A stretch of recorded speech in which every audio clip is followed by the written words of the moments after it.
पुरासंदर्भात काय प्रशासन उपासना काय केलं बैठक झाली? उजनी धरण 100% भरल्यामुळं वरून येणारा विसर्ग हा मोठ्या प्रमाणात उजनीमध्ये येतो आहे. त्यामुळं भीमा नदीमध्ये ते पाणी आलेला जो मोठा विसर्ग आहे हा भीमा नदीच्या पात्रामध्ये या ठिकाणी येतो आहे आणि पूरजन्य परिस्थिती या निमित्तानं निर्माण झालेली आहे. आणि मोठा पूर जर आला तर लोकांच्या बाबतीत तिथली शिफ्टिंग असेल किंवा लोकांना त्या सुविधासुद्धा मिळणे हे अत्यंत क्रमप्राप्त आहे. त्यामुळं आज प्रांत ऑफिसमध्ये प्रांताधिकारी, तहसीलदार, BDO, DYSP, उजनीचे सर्व अधिकारी, नगरपालिकेचे प्रशासनाचे अधिकारी आणि महसूलचे सर्व अधिकारी या निमित्तानं बैठक झाली. आणि या बैठकीमध्ये या निमित्तानं जशा पद्धतीनं हा फ्लो वाढल, पुराची परिस्थिती जर वाढत गेली तर त्यामध्येच आपल्याला कशा या अडचणी येणार आहेत, त्या अडचणीवर आपण कशा पद्धतीनं मात केली पाहिजे याकरता या निमित्तानं आजच्या बैठकीमध्ये लोकांना काही लोकांना शिफ्ट करणे असेल, शिफ्ट केलेल्या लोकांना त्या ठिकाणी सुरक्षित ठिकाणी ठेवणं आणि त्यांच्याही जेवणाची व्यवस्था असेल किंवा इतर सगळ्या सोयीसुविधा ह्याही त्यांना देणं अत्यंत महत्त्वाचं आहे. या सर्व गोष्टीवरती आज या ठिकाणी आढावा बैठक झाली. त्यासाठी सर्व प्रशासन या पद्धतीनं सज्ज आहे आणि सर्व कामाला आज या ठिकाणी लागलेले आहे. किती कुटुंबाला स्थलांतरित केले शहरात आणि तालुक्यात? आता जवळजवळ मागचा जर सगळा हिस्ट्री काढली, इतिहास काढला तर 2020ला सगळ्यात मोठा विसर्ग या निमित्तानं आला होता. 2019लाही तीच परिस्थिती होती. मला वाटतं 2,94,000 असा काहीतरी विसर्ग या निमित्तानं 3 लाखाच्या आसपास विसर्ग नदीमध्ये आला होता. त्यावेळेला मोठी पूरजन्य परिस्थिती होती. बऱ्याच ठिकाणी या निमित्तानं पाणी शहरामध्ये आलेलं होतं. तर अशा परिस्थितीतसुद्धा प्रशासनाने या ठिकाणी लोकांना त्या शिफ्ट करणे असेल की लोकांच्या सुविधा निर्माण करण्याच्या असतील तर या निमित्तानं केलेलं होतं. तर आतासुद्धा हा विसर्ग, कारण आज वरती जर बघितलं धरणाच्या वरती हा येणारा विसर्ग वाढतो आहे. आजपर्यंतसुद्धा रेड अलर्ट हवामान खात्याने दिलेला आहे. उद्यापासून ऑरेंज अलर्ट होईल. परंतु निसर्गाच्या या कुठल्याही गोष्टी आपल्या हातात नसतात. जर विसर्ग वाढला तर सगळ्या या गोष्टीला प्रशासनसुद्धा सज्ज राहिलं पाहिजे. याकरिता आज बैठक झाली आणि त्याकरता कुठल्याही गोष्टीला प्रशासन सज्ज आहे. कुठं होणार आहे? मेंढापूरला होणार आहे का काशेगावला होणार आहे? दोन्हीकडे अधिकारी पटक येऊन गेले. दोन्ही बैठक आता तुमची पण झाली, मोहिते पाटलांची पण बैठक झाली. नक्की काय आहे? गेल्या कित्येक वर्षाची मागणी पंढरपूरकरांची आहे. तर या निमित्तानं चॅप्टर 6ची नोटीस काढून, म्हणजे शेवटच्या टप्प्यात आहे की शेवटच्या टप्प्यात कदाचित मी या कालच्या वारीच्या निमित्तानं मी उद्योगमंत्री उदय सामंतजी यांना भेटलो. तर त्यावेळेलासुद्धा ते म्हणत होते की वारीच्या निमित्तानं CM साहेब या आपल्या पंढरपूरला आले होते. तर त्यावेळेलासुद्धा आपण पंढरपूर खर्डी रोडवर म्हणजे काशेगावच्या तिथं या निमित्तानं त्याची जागा ॲक्विजेशनचं काम चालू आहे. चॅप्टर 6ची नोटीस त्या निमित्तानं आता निघते आहे. कालच्या वारीच्या निमित्तानं मुख्यमंत्री आले होते. तर कदाचित त्यांच्या हस्तेसुद्धा नारळ फोडायचं आमचं ते चाललं होतं. पण वारीमध्ये खूप गडबड होते, बरेचसे कार्यक्रम होते, पूजा होती.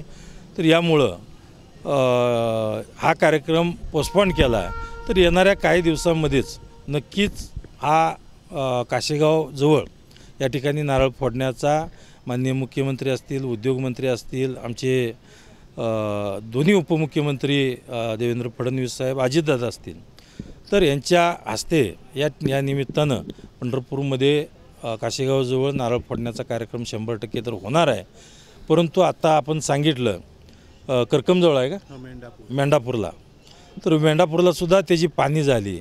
मला अतिशय आनंद होतो आहे की आज एक डोळा मागतोय आपण तर आपल्याला 2 डोळे मिळालेले आहेत. एक MIDC तर मंजूर होत आलेली आहे आणि दुसरी जर मंजूर झाली तर दुग्ध शर्करायुक्त या निमित्तानं हा योग होईल. आणि पंढरपूरकरांची आज गेल्या कित्येक वर्षाची मागणी इथल्या जे युवक आहेत हे युवक नोकरीच्या निमित्तानं, कारण आज पंढरपुरात अनेक कॉलेज आहेत, इंजिनिअरिंग आहे, ITI आहे, हे सगळ्या कॉलेजमधनं जे विद्यार्थी तयार होतात ते विद्यार्थी नोकरीसाठी, उद्योगासाठी शहराकडे पुणे मुंबईसारख्या शहराकडे धाव घेतात. तर मला सर्व युवकांनाही विनंती आहे की आज या ठिकाणी एकतर MIDC आपली 100% मंजूर झालेली आहे आणि त्यासुद्धा करकमच्या मेंढापूर MIDCलासुद्धा मी मनापासून शुभेच्छा देतो. तीसुद्धा MIDC लवकरात लवकर पूर्ण व्हावी ही आज या आपल्या निमित्तानं कारण गेले जवळजवळ 1.5-2 वर्ष झालं या आपल्या काशेगावच्या MIDCचा विषय आहे. तर त्याच्या मिटिंगा, हाय पॉवरच्या कमिटीची मिटिंग, मंत्रिमंडळाच्या बैठका या लवकर होत नाहीत उद्योग विभागाच्या. तर यामुळं बराच कालावधी आपल्या या काशेगाव MIDCला लागला. त्याच्या सर्व बैठका झालेल्या आहेत, सगळ्यांच्या ह्याच्यातून मंजुरी झालेली आहे. तर आता फक्त औपचारिकता राहिलेली आहे. चॅप्टर 6 नोटीस निघाली, काय ॲक्विजिशन होऊन त्या ठिकाणी MIDCचं काम चालू आहे. दुसरी भूमिपूजन दोन्हीचं मी आता सांगितलं, आता 1 महिन्याभराच्या कालावधीतच या निमित्तानं उद्योगमंत्र्यांनी मला आश्वासन दिलं आहे की वारीच्या दिवशीच मुख्यमंत्र्यांच्या हस्ते नारळ फोडायचा हा कार्यक्रम होता. परंतु मुख्यमंत्र्याचे सगळे रेग्युलर प्रोग्राम, वारीची महापूजा हे सगळं जर बघता त्यामध्ये वेळ मिळत नव्हता. हा सेपरेट कार्यक्रम घेऊ असं त्या निमित्तानं सांगितलं. उपसा सिंचन योजना आणि MIDC दोन्ही एका दिवशी कार्यक्रम होते. कदाचित तसंही होऊ शकेल. मंगळवेढा उपसा सिंचन योजना असेल. आज शहरातले इथले जवळजवळ बरीचशी कामं मंजूर, पंढरपूर शहरामध्ये सुद्धा बरीचशी कामं मंजूर झालेली आहेत. शेकडो कोटीचा निधी पंढरपूर शहराला सुद्धा दिलेला आहे. पंढरपूर शहराला नजीक कासेगावमध्ये MIDCसुद्धा आज या निमित्तानं होते. ही MIDC मंगळवेढा उपसा सिंचन, या उपसा सिंचनला 700 कोटीचा प्रकल्प आहे. शिवाय मंगळवेढा तालुक्यामध्ये 186 कोटीचा रस्ता हा सुद्धा मंजूर आहे, त्याचीही मंजुरी होईल. मंगळवेढ्यामध्ये ग्रामीण रुग्णालयाचं अपग्रेडेशन होऊन 100 बेडचं हॉस्पिटल, हे जवळजवळ 99 कोटीची इमारत त्या मंगळवेढ्यामध्ये या निमित्तानं शहरामध्ये होणार आहे, त्याचंही उद्घाटन. आणि अन्य या निमित्तानं वडापूर बॅरेजेसचं हे जवळजवळ 72 ते 75 कोटीचं एस्टिमेट झालेलं आहे, त्याचं उद्घाटन. शिवाय तामदर्डी बंधारा तेही 35 कोटीचा मंजूर झालेला आहे, त्याचंही उद्घाटन. ह्या अधिवेशनामध्ये मला बरं झालं आपण हा प्रश्न निर्माण केला. पाठीमागच्या काही काळामध्ये बऱ्याचशा लोकांनी अधिवेशनातला झिरो असं हेही सांगितलं होतं. परंतु मला त्यांना विनंती करायची आहे, मिळालं असतानासुद्धा तुम्ही मिळालं नाही म्हणून त्याची जाहिरात करता. पण आज आपल्या मतदारसंघासाठी माझ्या मते 1000 ते 1200 कोटीचा निधी या अधिवेशनात मिळाला. अधिवेशन झाल्यानंतरचा निधी या मतदारसंघाला, महाराष्ट्रातला सर्वाधिक निधी आपल्या मतदारसंघाला मिळणारा आज. कारण या निमित्तानं आम्ही एवढंच सांगू इच्छितो की या अधिवेशन काळामध्ये सर्वात जास्त जर निधी हा पंढरपूर मंगळवेढा मतदारसंघाला मिळालेला आहे, 1000-1200 कोटीचा निधी मिळालेला आहे. मला त्यांना विनंती करायची आहे, म्हणजे त्यावेळेला ज्यावेळेला मिळालं त्यावेळेला मिळालं नाही म्हणून कालवा. आता एवढं मिळालं आहे, कमीत कमी अभिनंदन तर त्यांनी करावं एवढी विनंती. संसदेत त्यांनी प्रश्न मांडला, एक मिनिट तुमची म्हणून मांडला खासदारांनी, खासदारांनी सांगताय उपसा सिंचन योजना मंजूर नाही त्यांना. काय ताई माझ्यापेक्षा ज्येष्ठ आहेत, वयानं सुद्धा ज्येष्ठ आहेत, त्यामुळे मी काय बोलणार आहे त्यांना की तेच त्या कालच्या प्रचाराच्या वेळेला सांगतायत माझ्या दबावानं ही योजना मंजूर झाली. हे सुद्धा हास्यास्पद त्या ठिकाणी सांगितलं. म्हणजे मंजूर झाली हे तेच सांगतात आणि मंजूर झाली नाही त्याला निधी द्या म्हणून वरच्या सभागृहात मागणी तेच करतात. मला कळलं नाही ताईंना बोलायचं काय आहे आणि लोकांच्या ग्रामीण भागातल्या अडचणी काय आहेत, शेतकऱ्यांच्या अडचणी काय आहेत ह्या जरा समजून घ्याव्या आणि त्यांनी बोलावी ही विनंती आहे त्यांना.